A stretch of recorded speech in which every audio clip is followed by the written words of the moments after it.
بتانا چاہتا ہوں جو عمران خان صاحب کا جیل سے پیغام آیا ہے، اور پھر بات کرتے ہیں کہ اس وقت گراؤنڈ کے اوپر صورتحال کیا ہے۔ عمران خان صاحب کہتے ہیں کہ 24 نومبر غلامی سے نجات کا دن ہے۔ پھر عمران خان صاحب کہتے ہیں کہ ملک میں قانون کی حکمرانی، آئین کی پاسداری اور انسانی حقوق معطل ہیں، جس کی وجہ سے پوری قوم کا باہر نکل کر قربانی دینا ناگزیر ہو چکا ہے۔ قوم کو فیصلہ کرنا ہوگا کہ بہادر شاہ ظفر کی طرح موت تک غلامی کا طوق پہننا ہے یا ٹیپو سلطان کی طرح مرتے دم تک آزادی کا صحرا پہننا ہے۔ سعودی عرب سے میرے مثالی تعلقات ہیں۔ جب وزیر آباد میں مجھ پر قاتلانہ حملہ ہوا تو مجھے سب سے پہلی کال سفارت خانے کے ذریعے ولی عہد شہزادہ محمد بن سلمان کی آئی۔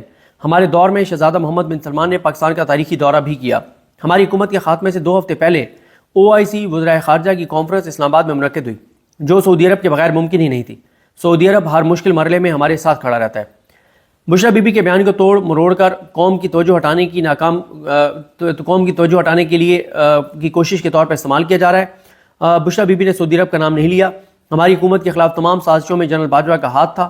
میں نے اس وقت بھی چیف جسٹس اور جنرل طارق خان کے ذریعے سازش کی تحقیقات کروانے کی کوشش کی، مگر جنرل باجوہ نے ایسا نہیں ہونے دیا۔ اگر تب شفاف تحقیقات ہو جاتی تو سچ کھل کر سامنے آ جاتا۔ بشرا بی بی کا سیاست سے کوئی تعلق نہیں۔ بطور اہلیہ انہوں نے احتجاجی کال کے حوالے سے قوم تک میرا پیغام پہنچایا۔ نواز شریف کے لیے مشرف دور میں کلثوم نواز بھی نکلی تھیں، مگر اس نے ڈکٹیٹر ہوتے ہوئے بھی خاتون کو جیل میں نہیں ڈالا تھا، مگر بشرا بی بی کو 9 ماہ جھوٹے مقدمات میں قید میں ڈالا گیا۔ عمران خان کہتے ہیں کہ قوم اپنی توجہ 24 نومبر کے احتجاج پر رکھے، انشاءاللہ فتح آپ کی ہوگی۔ 24 نومبر کو احتجاج ہر صورت میں ہوگا۔ پاکستان کو بنانا ریپبلک بنا دیا گیا ہے۔ ملک میں جمہوریت، آئین اور قانون کا جنازہ نکل چکا ہے۔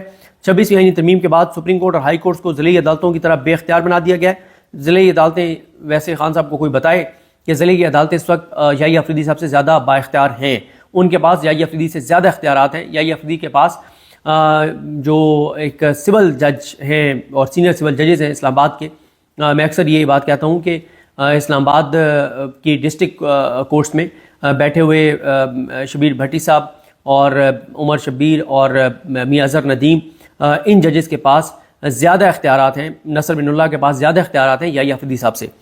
اس کے بعد عمران خان کہتے ہیں کہ عدالتوں کو بے اختیار بنا دیا گیا، جہاں سے کسی کو انصاف نہیں ملے گا۔ پاکستانی قوم اپنی نسلوں کے مستقبل کے لیے 24 نومبر کو نکلے۔ مجھے پیغام ملا کہ احتجاج کو 10 دن تک مؤخر کر دیا جائے تو مذاکرات شروع کیے جا سکتے ہیں۔ ہمارے مطالبات میں بے گناہ سیاسی قیدیوں کی رہائی کا مطالبہ فی الفور اور قابل عمل مطالبہ ہے، لیکن لاہور میں قید رہنماؤں کو 1.5 سال سے جھوٹے مقدمات میں ملوث کر کے رکھا ہوا ہے۔ ان کو رہا کرنا سنجیدہ مذاکرات کی طرف مناسب قدم ہوتا۔ 1 سال سے جیل میں ہوں، اس دوران مجھے 60 سے زیادہ مقدمات میں ملوث کر دیا گیا۔ کل ہائی کورٹ سے ضمانت ملنے کے باوجود مجھے رہا کرنے کے بجائے ایک اور بیہودہ مقدمے میں گرفتاری میری ڈال دی گئی۔ اس سے ظاہر ہوتا ہے کہ مذاکرات کرنے والی قوتیں سنجیدہ نہیں ہیں۔ احتجاج ہمارا بنیادی حق ہے۔ ہم نے احتجاج اور مذاکرات کے لیے اپنے 3 مطالبات رکھے ہوئے ہیں۔ احتجاج اور مذاکرات جاری رہیں گے۔ ہم سیاسی لوگ ہیں، بات چیت سے آگے بڑھ سکتے ہیں۔ اگر وہ بات چیت میں سنجیدہ ہیں تو ہمارے انڈر ٹرائل لوگوں کو رہا کیا جائے۔ ملک میں قانون کی حکمرانی نہیں ہوگی تو کوئی سرمایہ کاری نہیں کرے گا۔ چین اور ہندوستان کو اوورسیز چائنیز اور ہندوستانیوں نے اٹھایا۔ ملک صرف ترسیلات زر سے نہیں سرمایہ کاری سے ترقی کرتے ہیں۔ سمندر پار پاکستانی مجھے 50 سال سے جانتے ہیں، یعنی اوورسیز پاکستانی مجھے 50 سال سے جانتے ہیں۔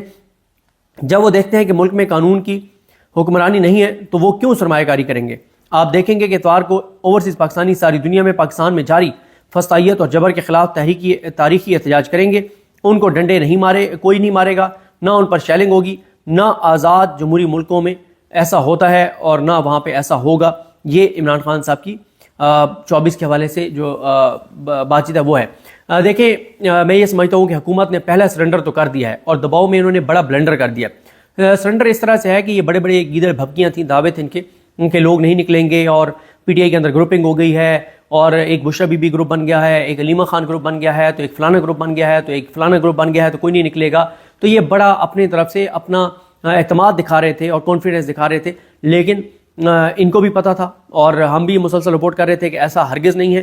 اور کم از کم 4 اور 5 اکتوبر کو جتنے لوگ آئے تھے اسے 10 گنا زیادہ لوگ آئیں گے، اور ہماری یہ بات درست ثابت ہوئی ہے، کیونکہ حکومت نے جو اس وقت انتظامات کیے ہیں یہ 4 اور 5 اکتوبر کو بھی نہیں کیے تھے۔ اس وقت جب میں آپ سے بات کر رہا ہوں، جی ٹی روڈ کو جیلم اور کاموں کی اور ایک اور مقام، 3 مقامات سے جی ٹی روڈ کو مکمل طور پر بند کر دیا گیا ہے۔ اب آپ مجھے بتائیں کہ وہ لوگ جو کوئی علاج کے لیے جا رہا تھا، کوئی فوتگی پہ جا رہا تھا، کوئی شادی پہ جا رہا تھا، کوئی اور کام جا رہا تھا، کوئی مزدوری کے لیے جا رہا تھا، وہ ان لوگوں کا کیا بنے گا؟ میں آپ کو بتاؤں کہ مجھے ایک ان ڈرائیو چلانے والے بھائی نے بتایا کہ جب یہاں پہ لاک ڈاؤن تھا تو ایک ہفتہ بہت مشکل تھا ان کے لیے اور کوئی روزگار نہیں تھا. ایسے بھی میں نے لوگ دیکھے ہیں بائکیا کے اوپر بائکیں چلانے والے جو کہتے ہیں کہ ہم ایک دن میں جو 1000 روپے کماتے ہیں اسی سے ہم اپنے بچوں کے لیے آٹا اور سبزی کھانے کی چیزیں لے کر جاتے ہیں جو 1000 روپے وہ کماتے ہیں. اور یہ جس طرح سے لاک ڈاؤن ہے, انٹرنیٹ بند, اس سے یہ آپ دیکھیں کہ جو نوجوان یہ فوڈ پانڈا کے اوپر کام کرتے ہیں, اس طرح سے سروسز دیتے ہیں, ان بیچاروں کے روزگار کا کیا ہوگا. کبھی آپ کو میں یہ کہوں گا کہ کبھی آپ یہ جیسے اسلام آباد میں میٹرو ہے, میٹرو پہ کام کرنے والے نوجوانوں کو مل کے تو دیکھیں کہ بہت کم تنخواہوں پہ جو کام کر رہے ہیں ان کی کوالیفیکیشن کیا ہے. ایم اے ایم فل نوجوان بھی میٹرو میں کام کر رہے ہیں. یہ ہمارے ملک میں روزگار کی صورتحال ہے. اور کئی بائکیں چلا رہے ہیں, کئی کریم اوبر اور ان ڈرائیو چلا رہے ہیں, لیکن سب جن کا کام ایپس کے ساتھ ہے اور جن کا کام اس طرح کا ہے کہ انہوں نے لوگوں کو ایک جگہ سے دوسری جگہ پہنچانا ہوتا ہے, وہ تمام کام رک جائیں گے. اور کئی لوگ ان کے گھروں میں فاقے ہوں گے, وہ گھر میں کھانا نہیں اپنے بچوں کو کھلا سکیں گے. لیکن ان کو کیا, چوروں ڈاکو لٹیروں کو اس سے کیا فرق پڑتا ہے؟ ان کی ذات اور مفاد کا معاملہ ہے اور ان کو تو کوئی فرق نہیں پڑتا. لوگ بھوکے خدا نخواستہ مرتے ہیں, مر جائیں, خودکشیاں کرتے ہیں, خودکشیاں کریں, لیکن ان کا فوکس اپنی ذات اور مفاد اور کرپشن اور لوٹ مار ہے. ٹرانسپورٹ بند کر دی گئی ہے. جو ٹرانسپورٹ کے اڈے ہیں ان کو نوٹسز جاری کر دیے گئے ہیں. لاہور میں ایون کہ جو لاہور کے اندر جو روڈ ہیں ان کو بند کیا جا رہا ہے. لاہور کے اندر کنٹینر لگائے جا رہے ہیں اور رنگ روڈ کو جو ہے وہ بند کیا جا رہا ہے یا بند کر دیا گیا ہوگا. اسلام آباد میں مزید کنٹینرز لگائے جا رہے ہیں. موبائل سروس بتایا جا رہا ہے بند کر دی جائے گی. مریم نواز خان صاحبہ جو جیو کے لیے رپورٹ کرتی ہیں اور فرام کوٹ روم نمبر 1 میں وسیم ملک صاحب کے ساتھ ان کا پروگرام آپ نے دیکھا ہوگا, بہت زبردست وہ پروگرام کرتے ہیں. تو مریم نواز خان صاحبہ نے یہ رپورٹ کیا ہے کہ انٹرنیٹ بھی بند کر دیا جائے گا, موبائل سروسز بھی بند کر دی جائیں گی. اور ویسے انٹرنیٹ تو ابھی سے سلو ڈاؤن جو ہے وہ کر دیا گیا ہے. اور اسی طرح سے جو پہلے آپ دیکھیں نا کہ رانا ثناء اللہ محسن نقوی پہ تنقید کر رہے تھے کہ انہوں نے زیادہ کنٹینر لگا دیے تھے, اب تو اس سے بھی ڈبل انتظامات ہو رہے ہیں. اور چھوٹی چھوٹی جو گلی ہیں, اسد اللہ خان صاحب کو میں سن رہا تھا, وہ کہہ رہے تھے کہ 72 راستے اسلام آباد میں, جو اسلام آباد کے 72 راستے بند کیے جا رہے ہیں. مین شاہراہیں, مین جو روڈز ہیں, جو گلیاں ہیں, جو مختلف اطراف سے پیدل بھی لوگ آ سکتے ہیں, 72 راستے راولپنڈی اسلام آباد کے بند کیے جا رہے ہیں. یہ اس وقت ان کے خوف کا عالم ہے اور اتنا پی ٹی آئی نے ان کو خوف زدہ کر دیا ہے کہ ان کی کامپیں ٹانگی ہوئی ہیں.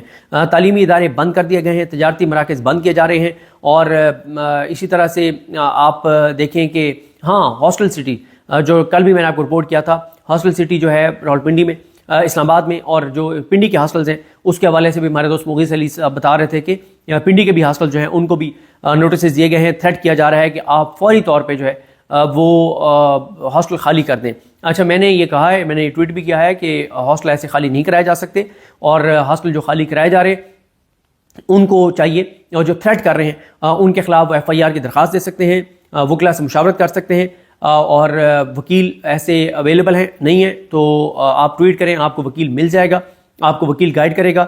اگر کوئی پولیس والا آپ کو تھریٹ کر رہا ہے, دھمکی دے رہا ہے, تو آپ اس کے خلاف جا کے اور تھانے میں ایف آئی آر کی درخواست دیں یا عدالت میں رجوع کریں کہ جناب ہمیں اس طرح سے تھریٹ کیا جا رہا ہے. ان کی آڈیو ریکارڈنگ کر کے رکھیں, ان کی ویڈیو ریکارڈنگ کر کے رکھیں, اور کیمروں کی فوٹیج نکال کے رکھیں, عدالتوں سے رجوع کریں, ورنہ یہ تو ہر چوتھے دن یہی ڈرامہ ہوگا کہ آج یہ ہو رہا ہے تو ہاسٹل بند کر دیں, آج یہ ہو رہا ہے.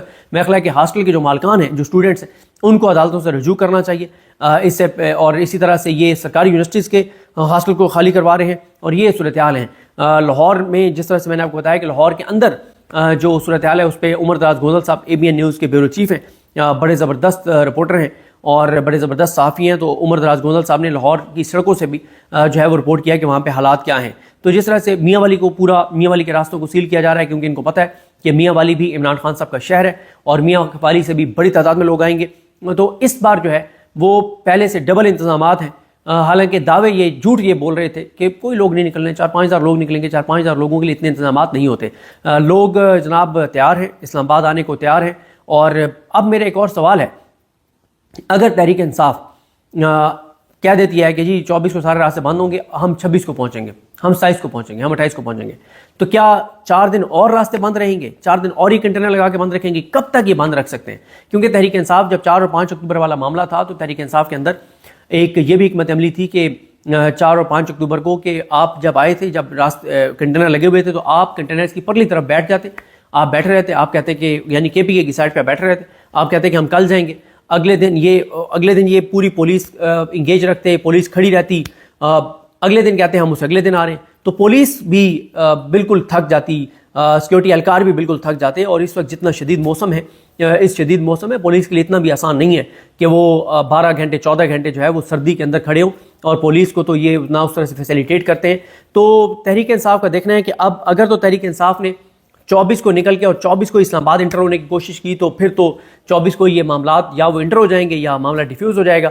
لیکن اگر تحریک انصاف یہ کہتی ہے کہ ہم 24 کو کہتے ہیں کہ کچھ قافلے نکلتے ہیں، باقی وہ کہتے ہیں کہ ہم جو بھی ان کی حکمت عملی ہوگی کہ ہم کے پی کے کی سائڈ پہ آ کے بیٹھ جائیں گے اور پھر اگلے دن کوشش کریں گے اور وہ تھکائیں اسلام آباد انتظامیہ کو، کیونکہ زیادہ دیر یہ سڑکیں بند نہیں رکھی جا سکتی اور یہ حکومت لوگوں میں اپنی نفرت پیدا کر رہی ہے. اب آپ مجھے بتائیں کہ جو لوگ جب پہلے انہوں نے لاک ڈاؤن کیا تھا اور انہوں نے شہر کو بند کیا تھا، تو اتنی تکلیف دہ سٹوری سامنے آئی تھی کہ ایک فیملی جو ایک شہر سے دوسرے شہر میں جانا چاہ رہی تھی، ان کی فیملی میں ڈیتھ ہوئی اور وہ اپنی قریبی عزیز کی کے جنازے میں نہیں پہنچ سکے تھے، بلکہ کئی لوگ ان کے جنازے میں نہیں پہنچ سکے تھے، اور کئی تو ان کے بہت قریبی فیملی ممبر تھے، وہ اس کے آخری وہ جو ایک ہوتا ہے کہ جب کوئی اس کی ڈیتھ ہوتی ہے تو آپ آخری کہتے ہیں کہ دیدار کرنا ہے، اس کو دیکھنا ہے، اس کی تدفین میں شریک ہونا ہے، تو لوگ نہیں ہو سکے تھے. تو اب آپ مجھے بتائیں نا کہ جو بندہ کسی اپنے کے جنازے میں شریک نہیں ہو پائے گا تو وہ ساری عمر اس حکومت سے محبت کرے گا یا نفرت کرے گا، ان کو بد دعائیں دے گا یا ان کو دعائیں دے گا. تو یہ ساری صورتحال ہے. لیکن کانپیں ٹانگی ہوئی ہیں، دباؤ میں یہ ہیں، اور یہ اس وقت انہوں نے بلنڈر کیا ہے کہ جو انہوں نے خود ہی سارے راستے بند کر دیے ہیں. اور پی ٹی آئی کے تو چلے ہم کہہ رہے تھے 3 لاکھ یا 4 لاکھ لوگوں نے آنا ہے، لیکن روزانہ کروڑوں لوگ ٹریول کرتے ہیں ایک مطلب پورے پاکستان میں. اور جب کروڑوں لوگ ٹریول کرتے ہیں، چلے ہم زیادہ نہیں کہتے، ہم 1 کروڑ لوگ کہہ دیتے ہیں، چلے ہم کروڑوں نہیں کہتے 1 کروڑ کہہ دیتے ہیں. اگر 1 کروڑ لوگوں نے لاہور سے لے کے اور اسلام آباد اور درمیانی راستوں پہ ٹریول کرنا ہوتا ہے ڈیلی، اور یہ موٹر ویز پہ ٹریول کرنا ہوتا ہے کے پی کے سے اسلام آباد، ان موٹر ویز جتنی بند کی گئی ہیں، جتنی ہائی ویز بند کی گئی ہیں، ان ساروں پہ ڈیلی 1 کروڑ لوگ ٹریول کرتے ہیں. تو 1 کروڑ لوگ جو ٹریول نہیں کر پائیں گے، وہ وہ ان کی فیملی میں 5 بندے بھی ہوں تو 5 کروڑ لوگوں کی تو روزانہ نفرتیں یہ حکومت اور بد دعائیں یہ حکومت لے رہی ہوگی. تو لیکن ان کو نفرت سے فرق نہیں پڑتا، کیونکہ یہ ان کو کانفیڈنس ہے کہ عدالتیں ہم نے فتح کر لی ہیں. یا افریدی صاحب کو ہم نے بٹھا دیا، امین الدین خان صاحب کو ہم نے بٹھا دیا، ادھر عامر فاروق صاحب بیٹھے ہیں، ادھر عالیہ نیلم صاحب بیٹھے ہیں. وہ کہتے ہیں کہ عدالتوں سے ہی مسئلہ ہوتا ہے، عدالتیں ہماری اپنی ہیں، جج ہمارے اپنے ہیں، چیف جسٹس ہمارے اپنے ہیں، آئینی بینچ ہمارا اپنا ہے، تو ہمیں کوئی پریشانی کوئی گھبراہٹ نہیں ہے.